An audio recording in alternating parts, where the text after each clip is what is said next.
Awalul ikhlas ar-riya. Jadi stepping orang menuju ikhlas, gerbang menuju ikhlas itu ternyata riya. Akhirnya oleh Imam Bisri Al-Hafidh ditanya, wahai orang tua, apakah engkau berpuasa? Wahai Syekh, yang tahu apakah aku berpuasa atau tidak adalah hanyalah aku dan Tuhan. Ayam menetaskannya karena berpuasa. Bisa ular yang sangat luar biasa, itu manakala ularnya berpuasa.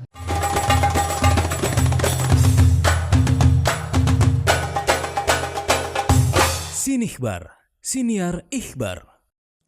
Assalamualaikum Ikhbarian, kita kembali lagi di Sinihbar, Siniar Ikhbar. Dan hari ini mungkin sebagai penanda bahwa studio ini akhirnya diberkahi juga. Karena di hadapan kami telah hadir Bapak Kiai Haji Lukman Hakim. Beliau adalah praktisi tasawuf sekaligus pengasuh di Pondok Pesantren Babakan Ciwaringin Cirebon. Mungkin bagi beberapa ikhbarian yang gemar dengan kajian tasawuf tidak asing dengan nama Kiai Lukman, terutama bagi teman-teman yang berasal dari Kabupaten Cirebon dan sekitarnya. Wilujeng rawuh Kiai. Ngapunten ganggu jadwal dan ininya apa agendanya. Sudah senang bisa dikasih kesempatan untuk terus silaturahim pagi sharing. Matur nuwun. Dan hari ini kita akan banyak matur-matur dan ngaji langsung dengan Kiai Lukman soal tasawuf, karena tasawuf ini rasa-rasanya Kiai dengan kondisi anak muda hari ini itu makin relevan. Nanti kita cek kebenarannya di obrolan lebih lanjut. Tapi sebelum itu Kiai, kita mohon izin karena kita harus cek ada berita apa yang relevan hari ini. Yang pertama, tips menjaga kesehatan mental selama puasa Ramadan. Nah, Ramadan itu kadang menyambutnya itu semangat banget Kiai, tapi ketika di hari H malas segala-gala. Ini ada kajian atau ada diskusi bahwa Ramadan puasa itu sangat berhubungan dengan kesehatan holistik yang keterkaitan dengan jiwa, pikiran dan lain-lain. Ini tasawuf banget ya menurut kami. Nah, mungkin nanti secara praktisnya bagaimana Ramadan itu menyehatkan pikiran dan jiwa bukan sekedar badan. Nanti Kiai Lukman mudah-mudahan sempat untuk memaparkan soal itu. Berita kedua ini Kiai, ada terjemahan barat Blinder Kesalehan Rumi. Rumi itu betapa terkenalnya. Ada banyak artis internasional dari mulai Chris Martinnya Coldplay sampai Madonna sampai Demi Moore zaman dulu. Itu apal puisi-puisi Rumi.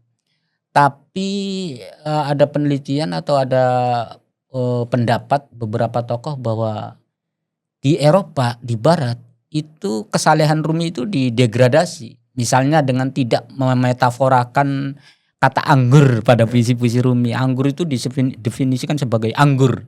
Padahal kita orang Islam kan beda. Dan orang-orang itu lupa Rumi itu dimaknai sebagai sastrawan aja. Padahal beliau itu pemimpin tarekat Maulawiyah misalnya gitu kan. Nah, ini penting untuk dibaca teman-teman yang mencoba apa sih pengen tahu tentang tasawuf atau dunia sufi supaya enggak nanggungnya Kiai ya. Matur nuwun Kiai sudah hadir dan izinkan kami banyak ngaji meskipun dengan waktu yang terbatas Kiai.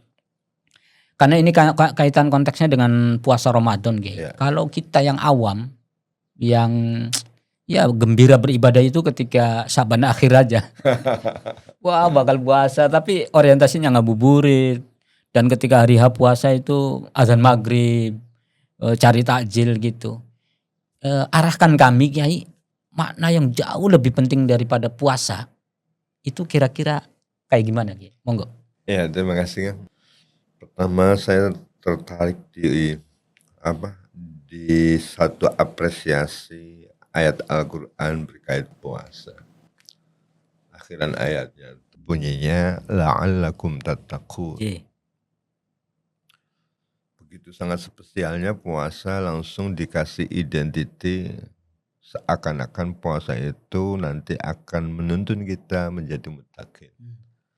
Dan muttaqin itu predikat yang paling excellent, paling mulia, paling hebat dalam pandangan Allah dan pandangan ini. Ya. Jadi prestasi perjalanan manusia itu sejatinya manakala dia memenuhi kualifikasi sebagai muttaqin, dan puasa itu dianggap anak tangga yang akan menuntun siapapun untuk mencapai sebuah gelar penghargaan muttaqin tadi. Lah, inilah yang sebetulnya ibadah-ibadah ibadah puasa dengan ibadah-ibadah yang lain yang menjadi sangat berbeda, Kak. Bahkan ada salah satu hadis, amalu kulli bani Adam atau kullu amali bani Adam lahu, seluruh amalannya anak Adam itu, anak cucunya Nabi Adam, lahu, untuknya, illa syam, kecuali puasa. Fa innahu li, sesungguhnya puasa milikku, kata Allah. Wa ana ajzi, dan akulah yang akan ngasih apresiasinya. Kenapa sih puasa begitu sangat spesial? Iya.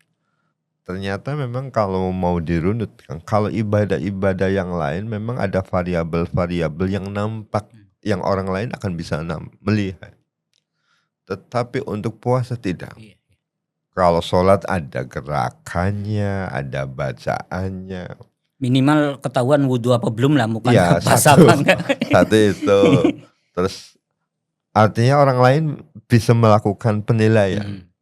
Zakat juga sama, haji juga sama, tetapi berbeda untuk puasa.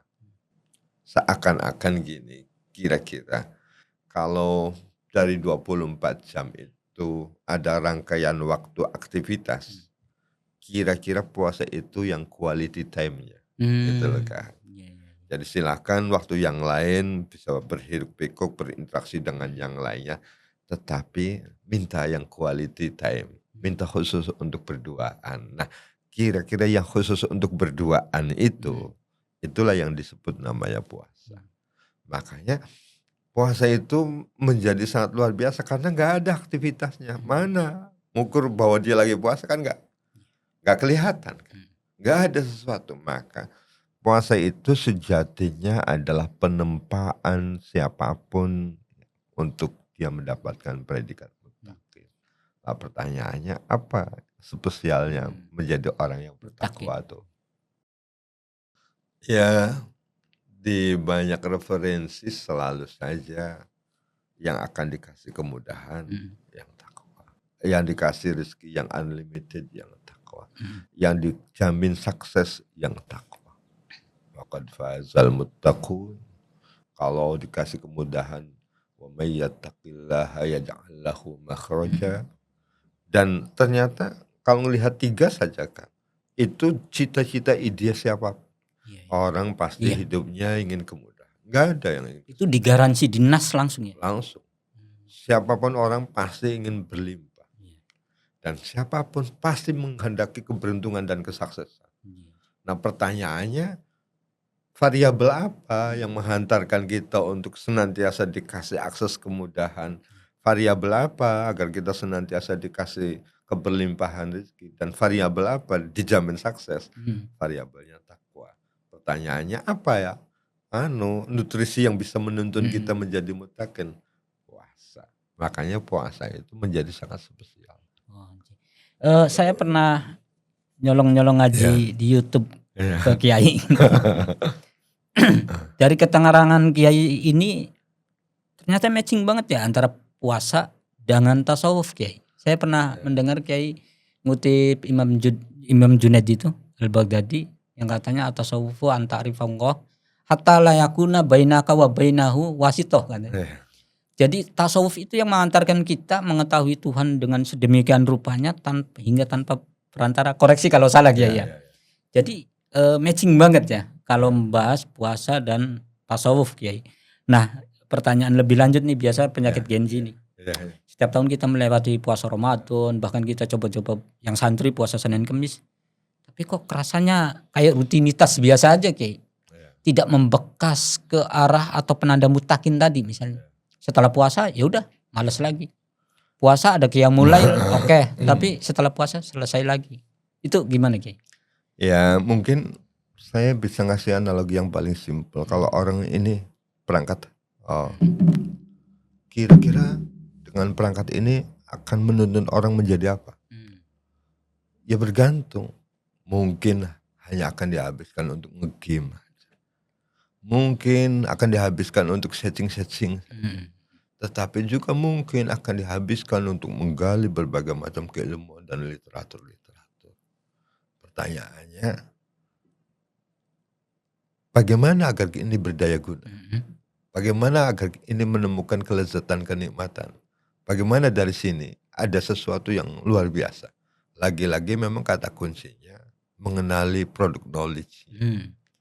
Kita nggak mungkin akan bisa memanfaatkan ini dengan baik kalau kita tidak tahu daya fungsi ini. Ini saya keserahkan sama anak yang usianya katakan 6 bulan. Mungkin dilempar-lempar, mungkin digigit-gigit. Tetapi dikasihkan anak usia 6 tahun, mungkin game. Iya. Dikasih ke anak usia 12 tahun, ya mungkin juga nge-game. Tetapi dikasih ke sama profesor, boleh jadi menjadi perangkat yang untuk menggali data-data risetnya. Jadi sejatinya puasa itu tergantung cara kita memaknainya. Produk knowledge kita tentang puasa itu apa? Semakin tahu detail tentang produk knowledge-nya puasa, maka kita sedikit demi sedikit akan coba mulai mengetahui rahasia apa dari puasa. Kebermaknaan puasa itu apa bagi kita? Termasuk bagaimana menemukan kelezatan dalam puasa. Ya ukuran kenikmatan itu kan sangat varian. Iya. Contoh. Dan bahkan personal Kiai. Sangat personal. Contoh bagi sebagian orang yang nggak suka mancing. Pertanyaannya, nikmatnya mancingnya itu di mana? Iya. Nunggu, gak jelas kehujanan. Tapi bagi yang menemukan cita rasanya mancing, yang semakin banyak tantangannya, semakin banyak sensasi rasa yang akan didapat. Puasa itu sejatinya juga itu. Ketemu rasanya di mana? Manakala perangkat rasanya dihadirkan. Sama kalau kita di sini katakan kopi. Nah, yang menentukan lezat tidaknya kopi, perangkatnya apa? Lidah. Ketika lidahnya difungsikan, ya kita akan tahu, oh ini lezat, oh ini tidak. Tetapi ketika lidahnya tidak dihadirkan, ya mau berapa ember pun kopi itu ya tetap nggak akan ketemu lezatnya. Artinya wawasan soal Ramadan, soal puasa itu harus diperkaya ya Kiai. Kalau taunya lapar dan dahaga. Iya, jadi pengetahuan kita seputar puasa, ada apa dengan puasa, rahasia apa yang bisa kita petik.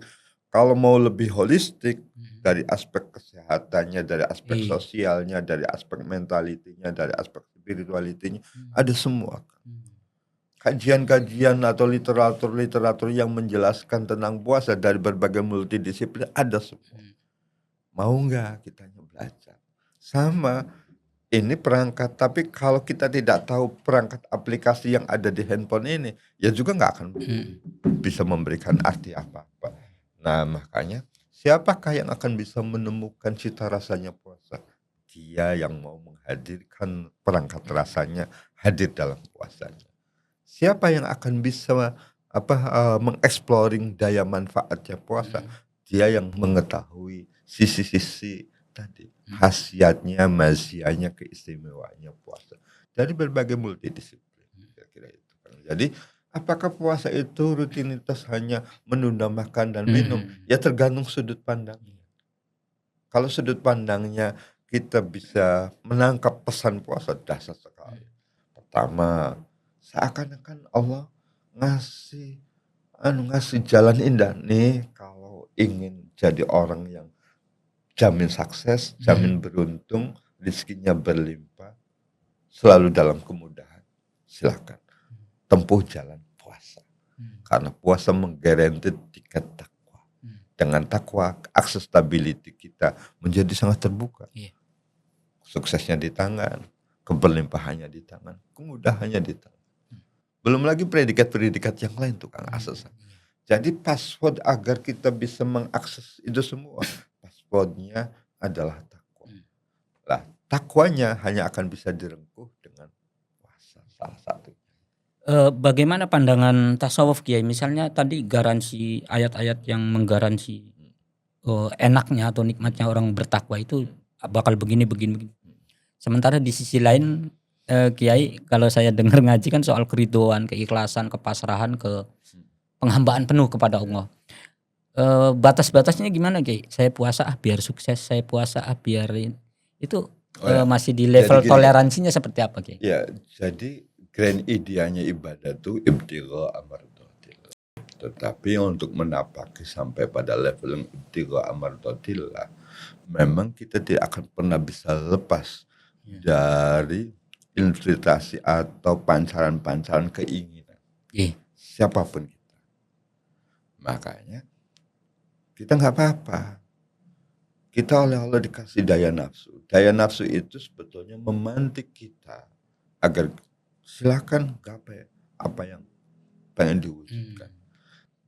Dan pada akhirnya kan kalau itu sudah tergapai, orang nanti tahu bukan itu tujuan. Hari ini kita belum punya mobil. Selagi belum punya mobil pasti terus. Iya. Tapi begitu mobilnya sudah bisa kebeli, gini saja. Bukan ini kebahagiaan. Makanya perjalanan spiritual itu perjalanan unlimited. Perjalanan never ending yang tidak ada ujungnya. Makanya sudah ibtigha amardhatillah itu menjadi grand idea. Visi panjang kita. Lah dalam proses perjalanannya ada tuh sisi-sisi yang kadang menghantui. Karena itu ternyata menjadi pemantik. Makanya saya sering menganalogi, kalau anak kita baru mau berangkat sekolah harus diiming-iming dengan ini jajannya, ini untuk beli es krimnya, nggak apa-apa. Daripada anak ini nggak mau sekolah sama sekali.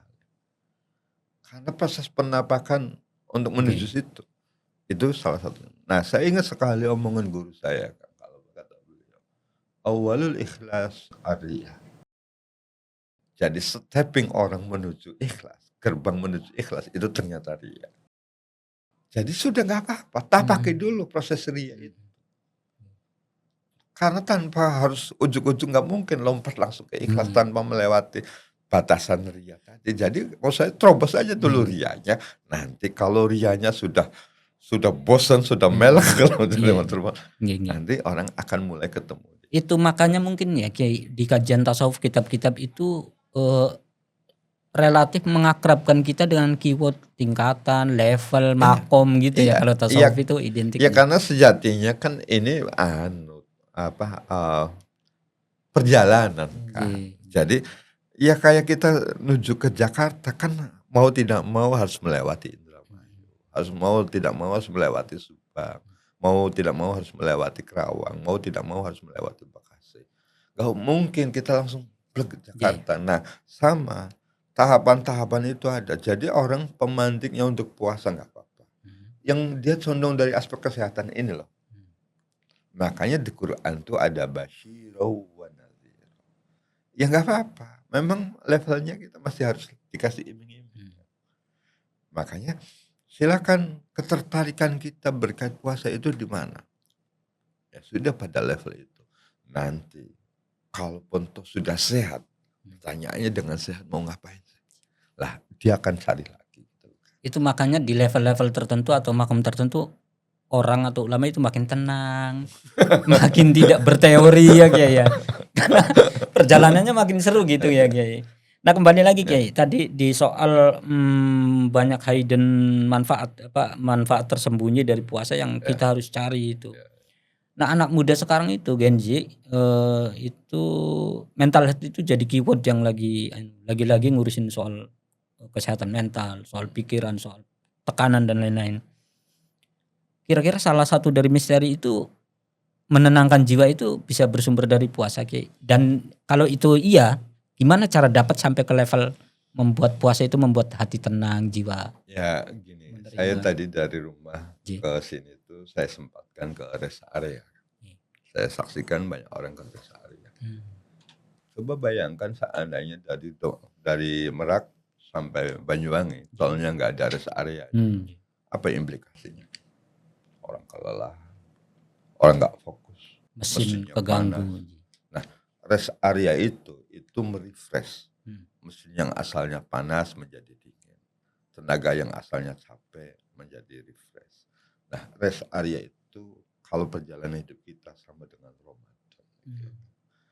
Jadi merefresh hiruk pikuk kehidupan kita, hiruk pikuk perut kita, hiruk pikuk emosi kita. Nah, direfresh. Kapankah momentumnya Ramadan? Makanya dari 12 bulan ada 1 bulan saja yang dikasih ruang untuk refresh.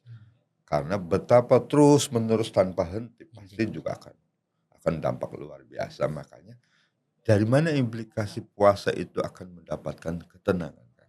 Sebetulnya orang coba dari hiruk pikuk pikirannya, hiruk pikuk emosionalnya, hiruk pikuk hatinya, coba pada titik poros yang semestinya kan. Makanya kata dalam hadis puasa itu wa'ana ajaz.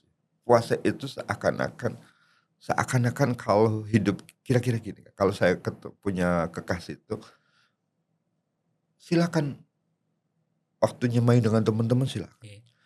Tetapi kalau saya butuh, saya nggak mau diganggu dengan yang lain. Saya hanya minta berdoa. Lah, puasa itu seakan-akan kita sedang diajak bermesraan. Waktu khusus tidak ada unsur lain gitu. Unsur lain. Lah, apa implikasi ketenangan yang bisa didapat dari puasa? Orang sejatinya resah itu dari sini. Dan apa residu-residu yang residu-residu yang menjadikan kita resah banyak. Sama kayak ini ruangan, kalau ini ada kotoran-kotoran pasti akan berpengaruh. Bagaimana menemukan nyaman? Ya harus dibersihkan. Nah, proses pembersihannya itu yang paling efektif, namanya puasa. Bahkan dosa-dosa saja, kan, peleburannya itu puasa. Makanya kalau ada alat pembersih atau media pembersih, kotoran yang biasa mungkin disikat saja. Tetapi kotoran yang mulai agak membandel biasanya pakai sabun. Tetapi kalau kotoran yang super bandel, maka harus dikasih backlin dan pakai air panas. Lah, puasa itu kira-kira backlin dan air panas. Jadi formula khusus untuk di kondisi yang paling final gitu. Iya. Makanya kan orang kalau melakukan sumpah dan dia sumpahnya atas nama Allah dan dia ingkar, kifaratnya puasa. Orang kena dam, kifaratnya puasa. Yang berurusan langsung dengan Allah itu langsung. Orang berhubungan suami istri di bulan Ramadan, kifaratnya puasa. Jadi seakan-akan dosa sebesar apapun itu dileburnya, diklinternya dengan puasa. Nah, keresahan itu sejatinya residu-residu yang nempel di emosi. Nah, bersihkannya di mana? Ya super cleanernya pas. Semacam detox dari ya, dalam. Tidak hanya detox, super cleaner. Jadi bayangkan ya tadi, apa-apa formulanya kalau dikasih puasa, clear, lebur. Nah, termasuk tadi. Makanya secara kajian medis, puasa itu sering disebut detoksisasi. Karena tadi sel-sel toksik, racun, racun itu dikeluarkan melalui proses rest ya, pengosongan perut secara waktu yang stabil. Nah, ketenangan yang sejatinya diperoleh dari puasa itu karena tadi puasa hadir menyucikan jiwa kita. Lah, siapapun yang jiwanya tersucikan, ya dia yang asalnya berada pada keresahan berubah menjadi kedamaian dan ketenangan. Makanya puasa kajian holistiknya luar biasa banyak. Nah, tadi menarik ya, balik lagi ke soal rest area. Memahami bahwa ini sebagai bulan jeda Ramadan ini, biar kita konsen dengan quality time gitu ya. Tapi ada banyak bagaimana tasawuf melihat justru di sisi lain ini jadi momentum beberapa orang atau beberapa kepentingan, misalnya pedagang. Ini ramenya kalau puasa nih, takjil nih. Atau penulis atau apa, atau siapa ya, pekerja seni mengejar karya itu di bulan puasa gitu. Itu bagaimana tasawuf melihat itu misalnya? Bukan dijadikan jeda tapi malah produktif gitu. Ya, jadi saya ngelihat puasa itu sama kayak mobil yang bebannya kosong. Lah silakan mau dibawa pelan atau dibawa laju hebat. Maka sebagian orang mestinya puasa itu harus membawa produktivitas yang luar biasa. Justru harus. Bukan malah sebaliknya, karena tadi dengan puasa beban-bebannya tuh dibersihkan, dikosongin. Nah mestinya kalau kita berpikir kan sayang kalau dibawa pelan saja, harus dibawa laju yang lebih. Nah puasa itu harus melahirkan produktivitas lebih. Makanya orang-orang hebat biasanya ketemu melahirkan karyanya itu ya dengan proses. Justru momentumnya di Ramadan. Ya momentumnya di Ramadan dan yang berkualitas itu dalam kondisi puasa. Makanya kalau kita mau menganalogi yang melahirkan karya-karya hebat itu prosesinya dari puasa. Contoh, ayam menetaskannya karena berpuasa. Tanpa berpuasa nggak bisa menetas. Contoh lagi, bisa ular yang sangat luar biasa. Itu manakala ularnya berpuasa. Jadi apa saja yang dilakukan dalam momentum puasa itu kualitinya harus lebih, produktivitasnya harus lebih. Dan saya condong puasa itu bukan malah sebaliknya menstigma menjadi malas-malesan, menjadi tidur-tiduran. Kalau ada anggapan bahwa tidurnya saja ibadah, itu menandakan produktif. Sayang kan kalau hanya dibuat tidur. Mestinya harus dijadikan hal yang jauh lebih produktif. Orang tidurnya saja diapresiasi, apalagi kalau seandainya melakukan kreativitas yang luar biasa. Masih untuk anak muda nih. Tadi penjelasan Kiai itu bikin kita rileks, santai. Wah, agama tuh luas gitu. Nggak kenceng gitu Kiai. Boleh ini, boleh itu, batasannya. Contoh, kita kebuka hari ini bahwa justru bermula dari ria itu nggak apa-apa. Asal jangan lama-lama di titik itu ya Kiai ya. Nah ini Kiai, kalau bulan puasa itu kan bukan berarti kita menghendaki terhapusnya semua godaan. Justru itu nggak menarik. Tapi godaan kita tetap hidup di tengah-tengah godaan itu. Ini implikasinya buat teman-teman yang marah-marah ada warung buka gitu misalnya. Kan sebenarnya bukan problem warung bukanya, tapi bagaimana warung tetap buka kita untuk bertahan gitu. Nah, bagaimana dengan medsos Ki? Apa kita masih boleh mengakses medsos atau apa seperti apa anak muda harus beradaptasi di Ramadan? Iya, kalau menurut saya tadi. Jadi kan Ramadan itu momentum untuk melejitkan produktivitas dan kreativitas yang positif. Kalau dengan medsosnya kita bisa menebar yang positif nggak apa-apa, maksimalkan, optimalkan. Nah, jadi Ramadan itu harusnya menjadi momentum bulan. Kalau istilah saya sih di antara jalan raya, Ramadan itu jalan tol. Sayang kalau dibawanya pelan, harus dibawa produktivitas. Akses khusus gitu ya untuk orang-orang tertentu. Makanya kalau Ramadan itu bisa melejitkan kreativitas, produktivitas, saran saya lakukan. Termasuk bermedia sosial. Nah, kualifikasinya satu saja, positif. Kalau tidak positif ya sebaiknya ditahan. Itu saja. Mungkin tantangan untuk menghindari godaannya tinggal itu aja, produktif atau tinggalkan sekalian gitu. Jadi gini kan, jadi kita itu kan tergantung arahnya. Nih, kalau saya arahnya ke kanan, kirinya nggak kelihatan. Tapi kalau arahnya kiri, kanannya nggak kena. Jadi nggak mungkin berbarengan tuh ya. Makanya gimana kita menghindari negatif? Ya sudah, arahkan saja ke hal positif. Maka kita sudah tidak lagi akan berpikir tentang hal-hal negatif. Fokuskan saja. Jadi kalau ada orang yang ngaku tetap kelihatan dua-duanya itu karena belum fokus saja kayak ya? Iya, kalau menurut saya tadi, jadi sebetulnya pilihannya ini mana, kanan apa kiri. Kalau pilihannya fokus di kanan, kirinya nggak kelihatan. Sudah kanan aja terus. Artinya bahwa kita itu akan bisa terus melakukan hal-hal positif asal kitanya difokuskan di sini. Nah, kecuali kitanya toleh. Nah, itu yang tola-tole.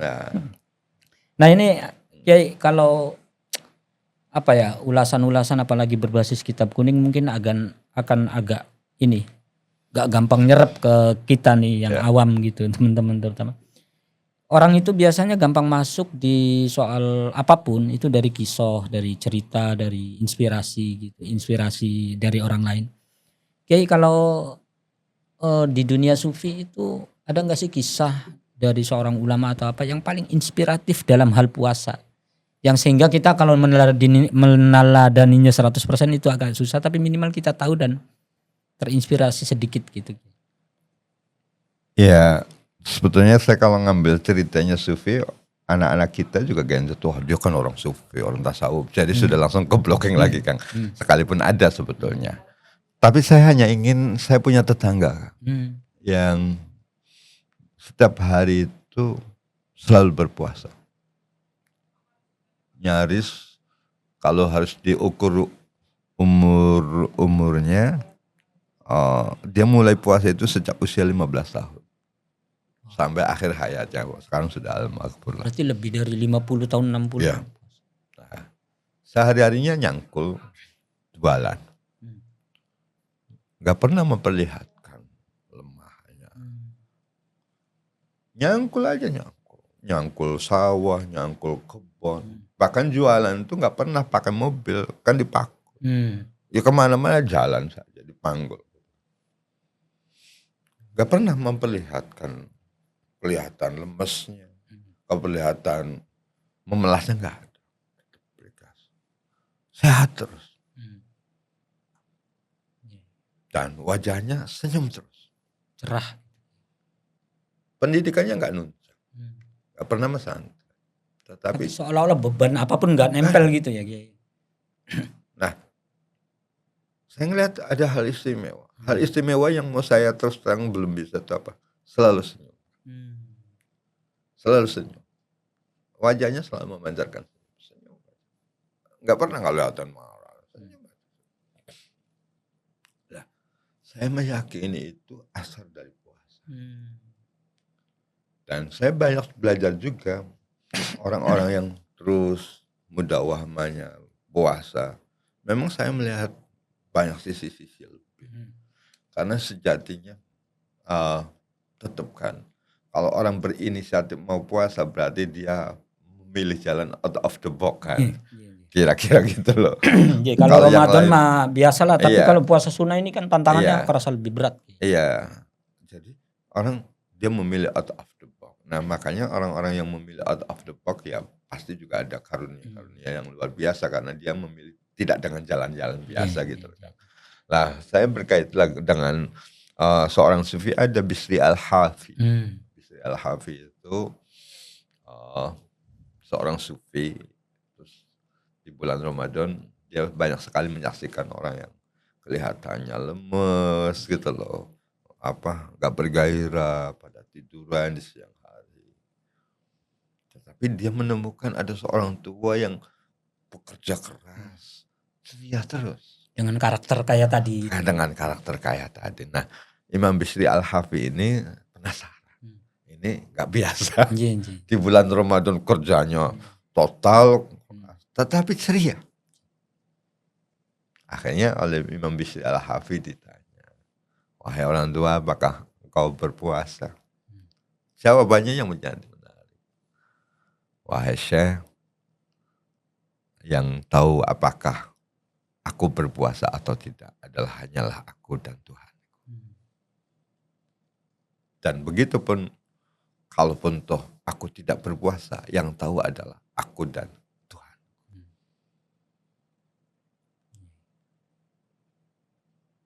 Jadikan puasa itu momentum bermesraan untuk menemukan kelezatan dan kenikmatan. Dan gak ada urusan sama orang lain. Iya. Mau dianggap puasa kayak enggak kayak. Iya. Jadi orang tua tadi merasa bahwa puasa itu dia sedang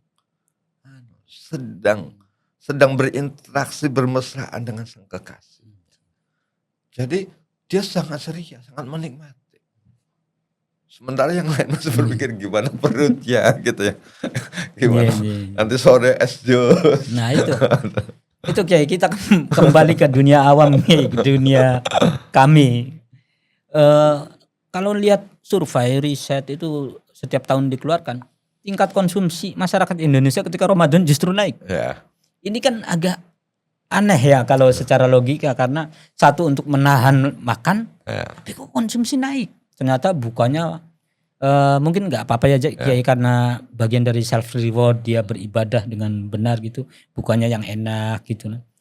Tapi mungkin menurut kacamata Kiai Lukman ini tahapan tirakat selanjutnya, bahwa bersederhana itu menjadi penting juga akhirnya. Jadi saya memaknai kesederhanaan itu takaran yang patut.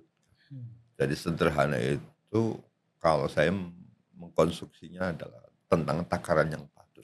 Oh, tidak seragam gitu Kiai. Tidak seragam, tidak juga mendistorsi jenisnya. Oh. Jadi bagi saya sederhana itu makanlah yang bergizi, yang bervitamin tinggi, yang berprotein tinggi, yang lezat, tapi sederhana, takarannya jangan berlebih. Kenapa? Karena tubuh butuh asupan itu.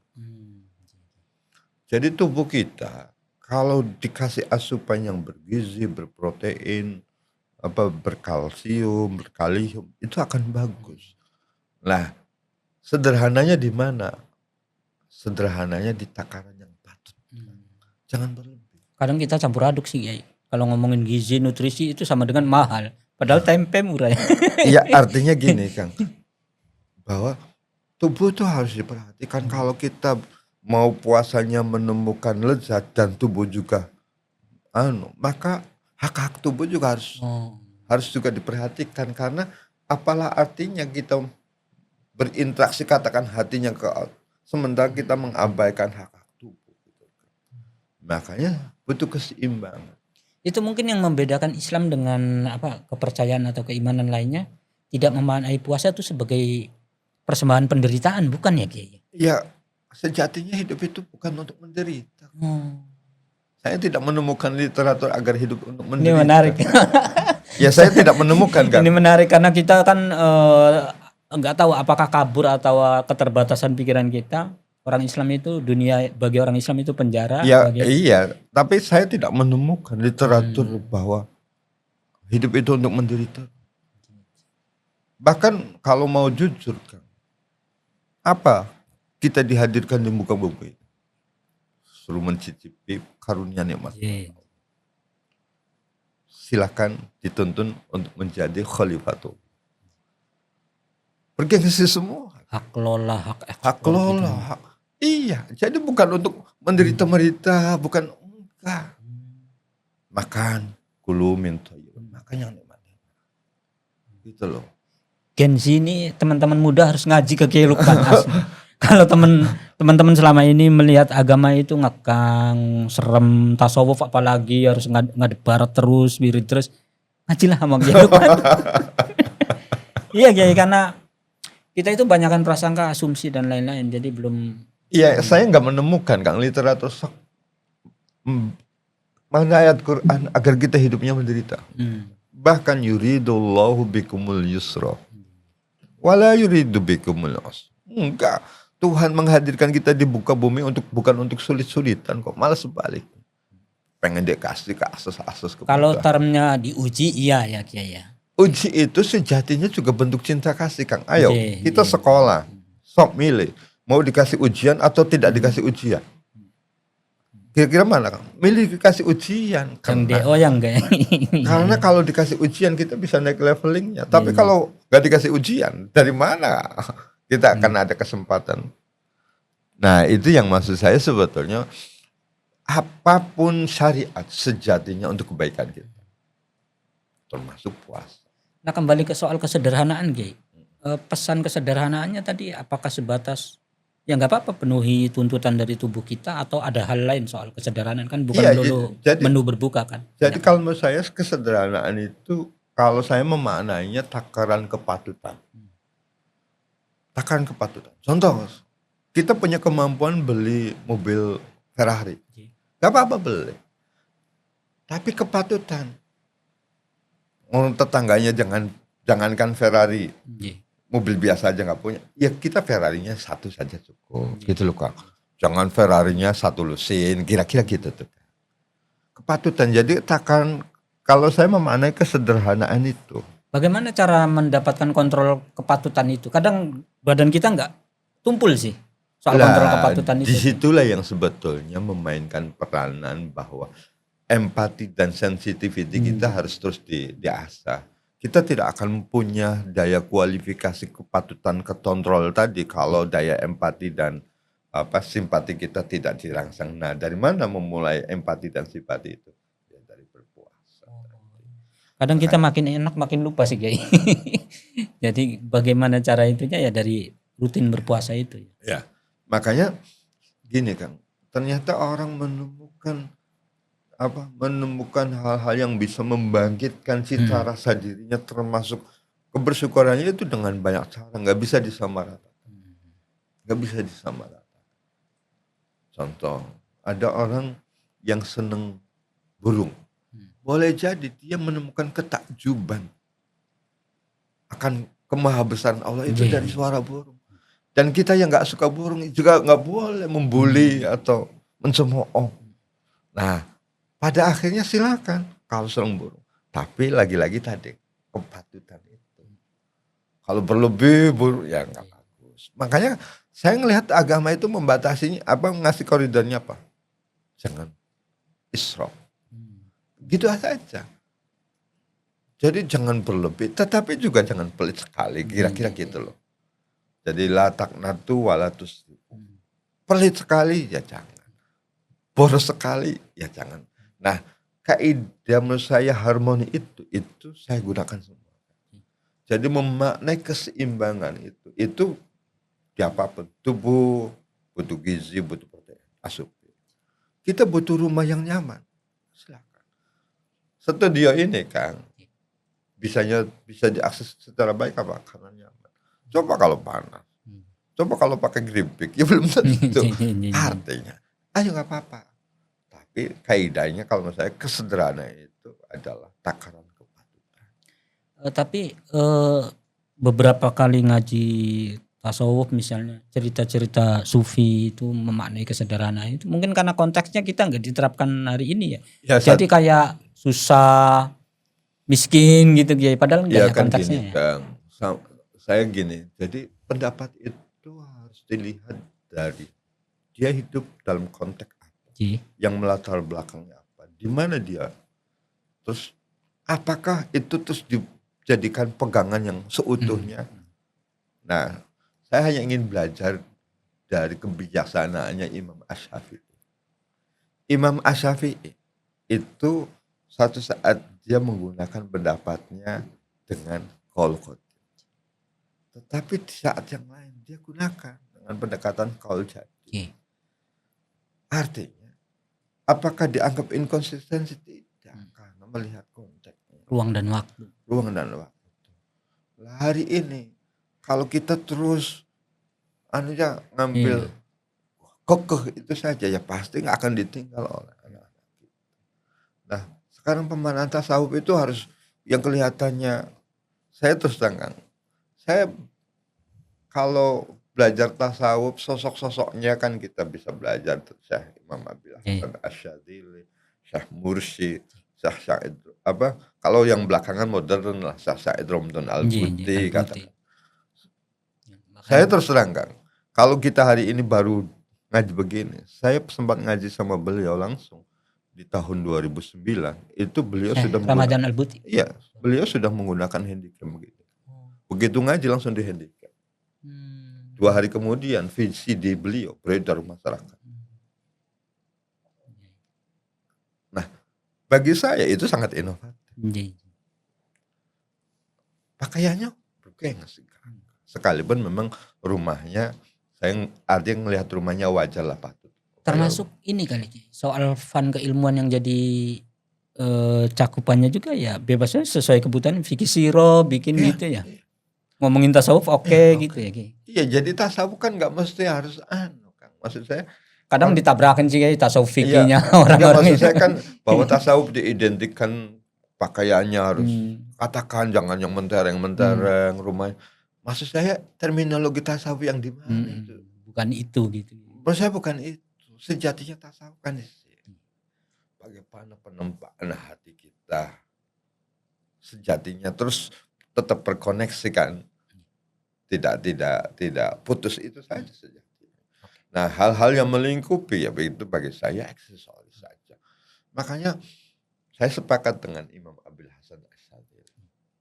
Makanlah yang nikmat, minumlah yang paling menyegarkan, berpakaianlah dengan yang paling indah, tidurlah pakai yang paling empuk. Asal itu dibarengi dengan alhamdulillah, maka tubuhmu sedang diajak untuk bersyukur. Jadi maksud saya, Karena syukur itu nggak mudah ya Ki. Kalau nggak dipacu juga ya susah juga ya. ya kan contoh Kang, jujurlah, jujur. So, orang naik 2 kendaraan. Satu kendaraan yang katakan level biasa, satu yang level premium. Suruh nilai. Kira-kira bersyukurnya lebih mana? Ya sebetulnya gitu-gitu kan. Jadi maksud saya, kita nggak harus bahwa untuk ini. Nah, apalagi di era modern menurut saya, kalaupun untuk bertasawuf itu ya harus disesuaikan dengan konteksnya. Gitu kan. Bagaimana orang tasawuf itu lebih pada bagaimana menebar kebaikan, hatinya selalu dalam konsep kesucian, dan dimanapun dia selalu Allah. Sasaran tembaknya memang jiwa ya Kiai, bukan fisik, kostum, Iya ya, itu ritual. sih fisik, kostum dan sebagainya aksesoris. Bukan maksudul a'dham. Bukan itu. Nah kita kembali ke lagi-lagi untuk kami yang awam nih Kiai. Ramadan itu jujur begitu luar biasa. Mau kita santri bukan hawanya itu bahagia. Tapi vibes itu sementara Kiai.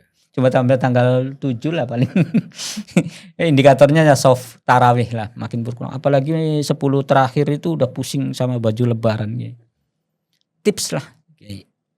Meskipun susah mungkin bagi kami untuk ngikutin atau meneladani Kiai, tapi hal yang paling logis untuk menjaga vibes Ramadan ini seperti apa? Ya, saya ingin ada doa yang cukup populer. Allahumma barik lana fi Rajaba wa Sya'bana wa ballighna Ramadan. Kenapa baginda Rasul munajatnya, ya Allah agar kami tetap bisa sampai, bisa sampai atau bisa menyaksikan atau bisa melewati Ramadan. Karena memang Ramadan itu bulan paling spesial di antara bulan-bulan yang lain, Kang. Nah, kalau kita bisa menghadirkan kespesialan Ramadan, ya kita juga akan bisa menjaga momentum spesial. Kan sayang kalau dilewat begitu saja gitu, Kang. Nah, apa yang bisa melahirkan agar Ramadan itu terus tadi suasana yang religiositas atau suasana awal-awal itu kerasa banget membahagiakan, nggak tahu apa sebabnya gitu. Ya jadi sebetulnya yang paling penting tadi lagi-lagi pertama bahwa Ramadan itu bulan paling spesial di antara bulan-bulan yang lain. Yang kedua, jangan lewatkan momentum spesial itu. Nah, kalau seandainya kita dikasih, silakan nih kalau mau investasi Ramadan ini investasi paling hebat.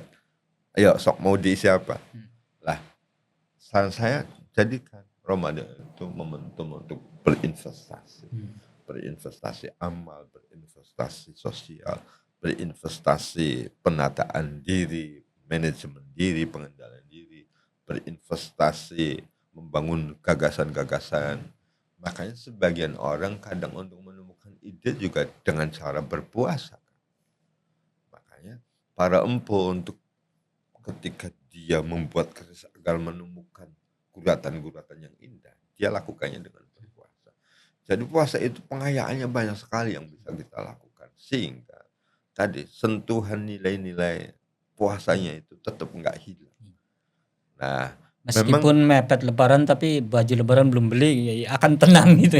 Iya, makanya kan kalau seandainya puasa atau Ramadan itu teman ketika menjelang mau Syawal, mestinya kan kita akan ditinggalnya oleh teman yang selama ini telah menyejukkan hati, telah menguatkan spiritualitas kita, teman yang telah tadi menumbuhkan empati.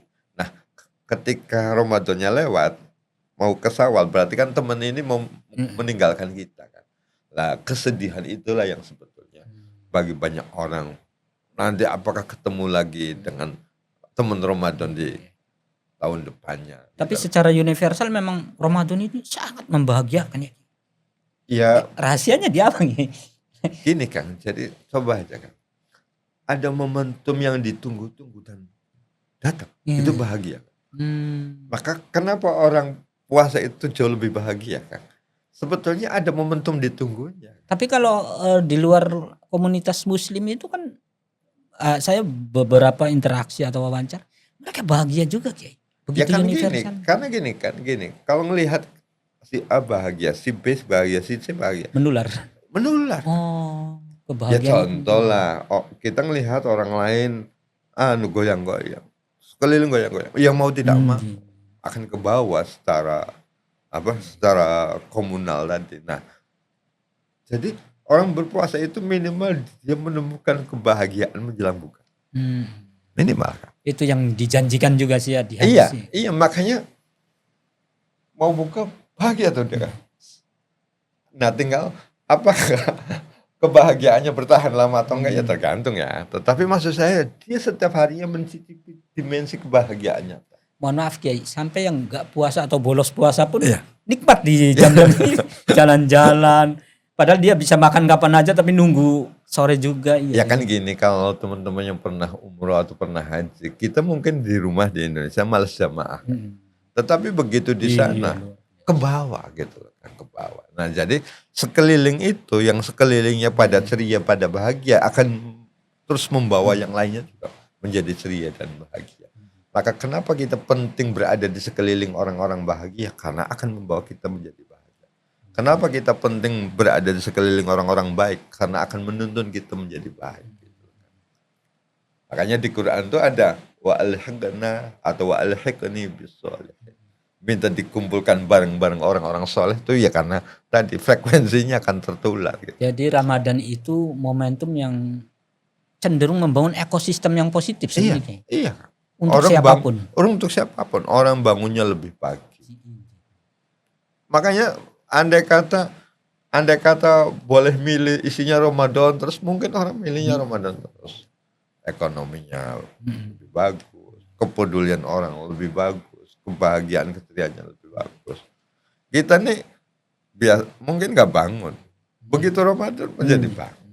Karena ada perubahan habit yang kalau mau jujur itu membentuk perilaku kita.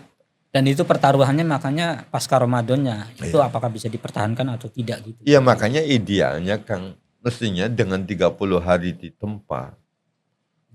Mestinya hebat, mestinya. Tapi enggak nempel gitu. Enggak, kan gini Kang, kalau kita pakai pendidikan profesi atau pendidikan sertifikasi aja atau short course lah. Short course. Ini kan 24 jam kali 30 kan. Mestinya bobot jamnya. Berapa ini ya? Iya. Sayangnya kan makanya siapa yang punya ketertarikan untuk mengenali kenapa puasa? Ada apa puasa? Apa yang bisa kami peroleh? Goal setting dari puasa itu apa? Saya pikir itu yang nanti akan ketemu. Dikit lagi Kiai. Kalau tadi analogi dari Kiai itu buku bikin kita yang awam ini terang benderang. Kalau tengok kanan nggak bakal bisa tengok kiri. Maksudnya nggak bakal ngelihat sisi kiri. Tapi untuk lebih memfokuskan lagi Kiai. Biar nilai Ramadan itu tetap ada hal-hal kecil apa sih yang mulai harus kita lakukan atau tinggalkan selama bulan. Apa sih rahasianya puasa? Puasa itu sejatinya menempa agar kita mulai cakap dengan diri. Karena siapa yang bisa memanage dirinya, maka dia akan bisa memanage apapun. Siapa yang bisa mengarahkan dirinya, maka dia akan bisa mengarahkan siapapun. Dan siapa yang bisa mengendali dirinya, maka dia akan bisa mengendali siapapun. Jadi tantangan terberat di hidup kita sejatinya bukan siapa-siapa, tetapi kita sendiri. Berani kita menghadapi malasnya. Berani enggak kita menghadapi dengan cara pandang negatifnya kita. Berani enggak kita menghadapi dengan pola-pola kebiasaan buruk kita. Berani enggak kita menghadapi tentang egoisitas kita. Nah kalau itu semua bisa dihadapi dan kendali kontrol penuh oleh kita, maka yang lain juga akan bisa terjadi. Jadi selain tadi Kiai memaknai ini momentum quality time dengan Allah, ini saatnya berdialog dengan diri juga ya. Iya kan, makanya ibadah yang sangat private itu puasa, sangat rahasia, private sekali, personal sekali. Makanya puasa itu kalau sholat ada bacaan-bacaan, ada gerakan-gerakan. Maka dalam puasa bacaannya adalah komunikasilah dengan hati kita, komunikasilah dengan emosionalitas kita, komunikasilah dengan pikiran kita, komunikasilah dengan tubuh kita. Karena itulah yang nanti akan menyadarkan semuanya. Karena bagaimana kita akan kenal diri kita kalau kita nggak pernah mengajak komunikasi diri kita. Dia sesekali diajak, wahai hati selama ini, wahai pikiran selama ini, wahai mata, terus. Nah, karena teori untuk mengexploring data yang paling efektif itu teorinya wawancara.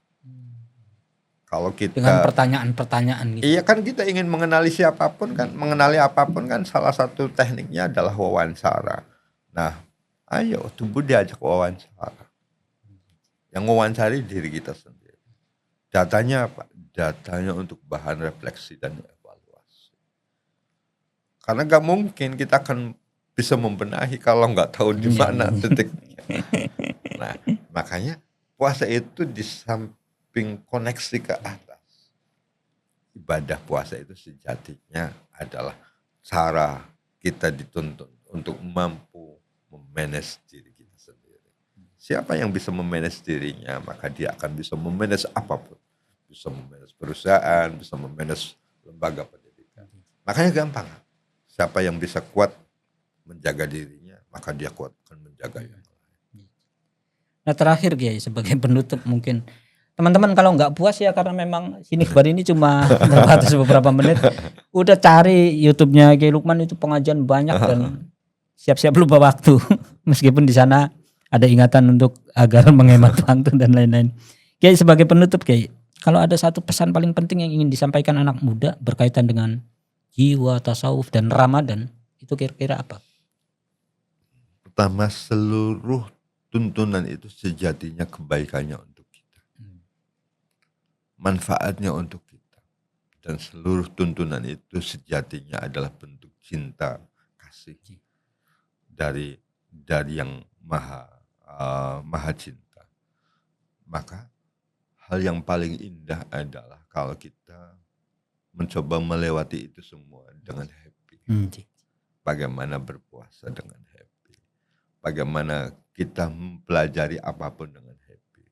Ayo temukan cita rasa bahagia. Karena itulah sejatinya kita dihadirkan di muka bumi ini untuk senantiasa belajar menempa kehidupan bahagia agar kita nanti bisa terdorong, terstimulasi untuk menemukan kebahagiaan yang sejati di kehidupan yang abadi. Jadi berbahagia teman-teman, jangan gampang cemberut. Apalagi Ramadan dijadikan bulan mager, luar biasa. Matur nuwun sangat Kiai, matur nuwun sangat. Sebenarnya kami butuh beberapa jam lagi, cuma takut menghambat Kiai. Matur nuwun. Demikian teman-teman untuk sesi Sinikbar hari ini, mudah-mudahan manfaat. Kita jumpa di episode berikutnya. Assalamualaikum warahmatullahi wabarakatuh. Waalaikumsalam warahmatullahi wabarakatuh. Matur nuwun sangat. Ikhbar.com mengabarkan kebaikan.